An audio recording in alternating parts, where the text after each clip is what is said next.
One other thing to take notice of. So previously, right, these valleys were done with metal in the valleys that was exposed, right? So the idea being that you have a shingle that would run to here, a shingle that would run to here, and you would have like a 4-inch gap with metal.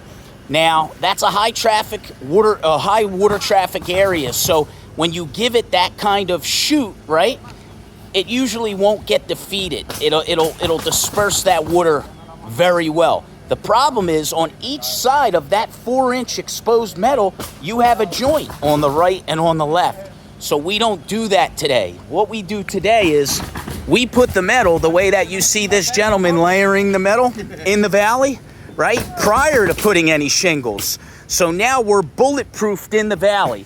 And what that gives us an opportunity to do is it gives us an opportunity to run the lower plane shingles first, right? What do I mean by that? Okay, where you have a valley here and you have a valley here, right? You have a lower plane on this side and a lower plane on that side that run into a higher plane there and a higher plane there. When that's the case, you always want to run your shingles on the lower plane first, because when we get to the valley, we won't drop any tacks within 6 inches of the valley, right? And then we'll go up the wall 2 feet and put a tack here to hold those shingles. So now our lower plane is running up the higher plane 2 feet.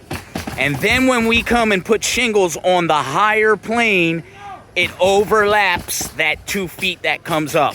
And it creates a strike line joint right in the valley. So now for water to get behind, it would have to work its way up that joint 2 feet and then behind a second layer of shingles and down, lest we forget that if it were able to do that, it would still have to get through the metal on the valley. So the metal's not going to be left exposed, because if we left it exposed, we would have no chance to run the lower plane under the higher with the higher plane overlapping and then razor strike the valley. That's how we're going to do it, because that's bulletproof. There's no way water can infiltrate if it's done that way.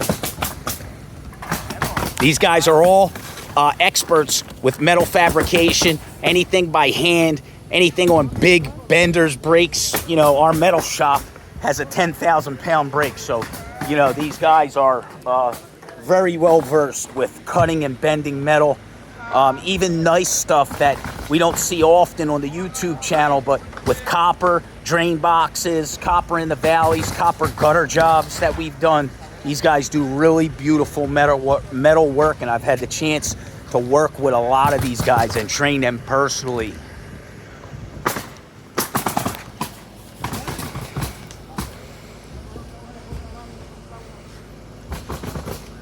So these valleys are going to be done unbelievably today. Unbelievably.